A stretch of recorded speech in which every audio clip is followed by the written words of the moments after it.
നിലമ്പൂർ ഉപതെരഞ്ഞെടുപ്പ് കൃത്യമായി അടയാളപ്പെടുത്തുന്ന രണ്ട് നേതാക്കന്മാരാണുള്ളത്. ഒന്ന് CPM സ്ഥാനാർത്ഥിയായി നിർത്തിയിരിക്കുന്ന M സ്വരാജ. ജയിച്ചാൽ CPMൽ സ്വരാജിനുള്ള സ്ഥാനം മറ്റ് യുവ നേതാക്കളെക്കാളും മുകളിലായിരിക്കും. മറ്റൊരാൾ പ്രതിപക്ഷ നേതാവ് VD സതീശനാണ്. അൻവറുമായി ഒരു കൂട്ടുകെട്ടിനില്ല എന്നും പറഞ്ഞ് ഉറച്ച നിലപാടെടുത്ത VD സതീശനും ഈ തിരഞ്ഞെടുപ്പ് നിർണായകമാണ്. ജയിച്ചാൽ നിലപാടിനുള്ള കയ്യടി കിട്ടും. മറിച്ചാണെങ്കിൽ അൻവറിനെ മാറ്റി നിർത്തിയതിനുള്ള മറുപടി സതീശൻ പറയേണ്ടി വരും. കോൺഗ്രസിന്റെ സ്ഥാനാർത്ഥിയെ PV അൻവർ നിശ്ചയിക്കേണ്ടതില്ല എന്നത് തുടങ്ങി തിരഞ്ഞെടുപ്പിന് പടിവാതിലും യാതൊരു ഒത്തുതീർപ്പുകളും അൻവറുമായി നടത്തില്ല എന്നത് വരെയുള്ള ഉറച്ച തീരുമാനങ്ങൾ സതീശൻ കൈക്കൊണ്ടു. കോൺഗ്രസിലെ യുവ നേതാക്കൾ മുതൽ സർവശക്തരായ മുസ്ലിം ലീഗ് വരെ ശ്രമിച്ചിട്ടും അൻവർ മുട്ടുമടക്കി കോൺഗ്രസിൽ തിരിച്ചെത്തിയതല്ലാതെ ഒരു ചർച്ചയും നടക്കില്ല എന്ന നിലപാടിൽ സതീശൻ ഉറച്ചു നിന്നു. മലബാറിൽ കോൺഗ്രസിന്റെ കരുത്ത് എന്ന് പറയുന്നത് മുസ്ലിം ലീഗിന്റെ അകമഴിഞ്ഞ പിന്തുണയാണ്. വയനാട്ടിൽ സ്വന്തം പതാക പോലും അപമാനിക്കപ്പെട്ടിട്ടും ലീഗ് കോൺഗ്രസിൽ ഉറച്ചു നിൽക്കുന്നത് ദേശീയ തലത്തിലും സംസ്ഥാന തലത്തിലും കോൺഗ്രസ് സഖ്യമില്ലാതെ മറ്റൊരു സാധ്യത അവർക്ക് മുന്നിൽ ഇല്ല എന്നതുകൂടി കൊണ്ടാണ്. നിലമ്പൂരിലെ ആര്യാടൻ കുടുംബത്തോടാകട്ടെ ലീഗിന് ഒരു കാലത്തും അടുപ്പവുമില്ല. ലീഗിന്റെ നിലപാടിനെ വെല്ലുവിളിച്ചും ആക്രമിച്ചുമാണ് ആര്യാടൻ മുഹമ്മദ് 60കളുടെ പകുതി മുതൽ അവിടെ പ്രവർത്തിച്ചിരുന്നത്. ഈ പാരമ്പര്യം തന്നെയാണ് നിലവിലെ സ്ഥാനാർത്ഥി ഷൗക്കത്തിന്റേതുമെന്നും കാണാം. പക്ഷേ കോൺഗ്രസിന്റെ സ്ഥാനാർത്ഥിത്വത്തിൽ മുസ്ലിം ലീഗ് ഇടപെട്ടിട്ടില്ല എന്ന് മാത്രമല്ല, UDF സ്ഥാനാർത്ഥി എന്ന നിലയിൽ ഷൗക്കത്തിന് വലിയ പിന്തുണയാണ് നൽകുന്നത്. ഈ സാഹചര്യത്തിൽ വിജയമുറപ്പിക്കാൻ അൻവറുമായി നയപരമായ ധാരണ ഉണ്ടാക്കുമെന്നുള്ള താല്പര്യം ലീഗിനുണ്ടായിരുന്നു. എന്നാൽ VD സതീശൻ തയ്യാറായില്ല എന്ന് മാത്രമല്ല, അൻവറിന് കൃത്യമായ മറുപടി നൽകി മാറ്റി നിർത്തുക കൂടി ചെയ്തു. അൻവറിന്റെ സമ്മർദ്ദ തന്ത്രങ്ങളെയും കടന്നാക്രമണങ്ങളെയും നേരിട്ട് തന്നെ ഉപതെരഞ്ഞെടുപ്പുമായി മുന്നോട്ട് പോകുവാനാണ് VD സതീശൻ ശ്രമിച്ചത്.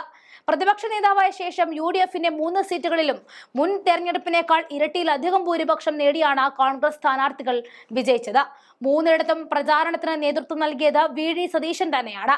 നിലമ്പൂർ സിറ്റിംഗ് സീറ്റിലും UDFന് നല്ല വേരോട്ടമുള്ള മണ്ണാണ്. ആദ്യ തിരഞ്ഞെടുപ്പുകൾക്ക് ശേഷം പാർട്ടി ചിഹ്നത്തിൽ CPIM ഇവിടെ വിജയിച്ചിട്ടേയില്ല. അൻവറിന്റെ വ്യക്തിപരമായ സ്വാധീനമാണ് കഴിഞ്ഞ 2 തവണയും ഇടതുപക്ഷത്തിന് ഗുണമായത്. സംസ്ഥാനത്ത് ഉടനീളം LDFന് അനുകൂലമായ ഒരു രാഷ്ട്രീയ കാലാവസ്ഥയും നിലവിലുണ്ടായിരുന്നു. എന്നാൽ ഇത്തവണ സാഹചര്യങ്ങൾ അനുകൂലമാക്കും എന്നാണ് സതീശന്റെയും UDFന്റെയും കണക്കുകൂട്ടൽ. മാത്രവുമല്ല, CPIMനോട് രാഷ്ട്രീയമായി താല്പര്യമില്ലാത്ത സകല കക്ഷികളുടെയും വോട്ട് ആര്യാടൻ ഷൗക്കത്തിന് അനുകൂലമായി തിരിയുമെന്നാണ് പ്രതീക്ഷിക്കുന്നത്. അങ്ങനെയാണെങ്കിൽ അൻവറിന്റെ സമ്മർദ്ദത്തിനും താല്പര്യത്തിനും വഴങ്ങാതെ തന്നെ കോൺഗ്രസിന് വിജയിക്കാം.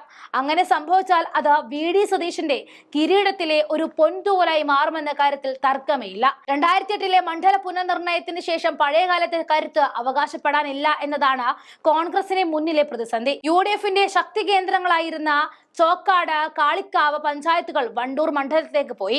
അതോടെ വണ്ടൂർ LDFന്റെ കോട്ടയായി മാറി. ചാലിയാർ പഞ്ചായത്ത് ഏറനാട് മണ്ഡലത്തിലേക്കാണ് മാറ്റി നിശ്ചയിച്ചത്. നിലമ്പൂർ നഗരസഭയും വഴിക്കടവ്, മുത്തേടം, എടക്കര, പോത്തുങ്കൽ, ചുങ്കത്തറ, കരുളായി, അമരമ്പലം എന്നീ ഗ്രാമപഞ്ചായത്തുകളും ഉൾപ്പെടുന്നതാണ് നിലവിലുള്ള മണ്ഡലം. ഇതിൽ വഴക്കടവ്, മുത്തേടം പഞ്ചായത്തുകൾ UDFന് നല്ല വേരോട്ടമുള്ള, പ്രത്യേകിച്ചും ലീഗിന് കരുത്തുള്ള ഇടങ്ങളാണ്. എടക്കര, ചുങ്കത്തറ, കരുളായി പഞ്ചായത്തുകൾ ലീഗ് കോൺഗ്രസ് പാർട്ടിക്ക് വലിയ സ്വാധീനമുണ്ടെങ്കിലും ഇവിടെ LDFനുള്ള സ്വാധീനം വലുതാണ്. പോത്തുങ്കൽ പഞ്ചായത്തും നിലമ്പൂർ നഗരസഭയും LDFന് മുൻതൂക്കമുള്ള ഇടങ്ങളാണ്.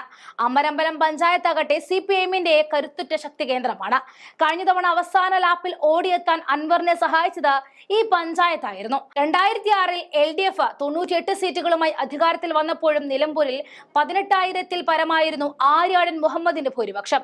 എന്നാൽ മണ്ഡല പുനർനിർണയം കഴിഞ്ഞ് നടന്ന 2011 തെരഞ്ഞെടുപ്പിൽ കേരളത്തിൽ UDF അധികാരത്തിൽ വന്നിട്ടും ആര്യാടന്റെ ഭൂരിപക്ഷം 5,598 ചുരുങ്ങി. പിന്നീട് 2 തിരഞ്ഞെടുപ്പിലും PV അൻവറിന്റെ ബലത്തിൽ LDF ജയിക്കുകയും ചെയ്തു. ഈ കണക്കുകൾ മാറ്റി നിർണ്ണയിക്കാൻ സതീശന് സാധിച്ചാൽ കോൺഗ്രസിൽ ചോദ്യം ചെയ്യപ്പെടാനാകാത്ത ശക്തിയായി സതീശൻ മാറും.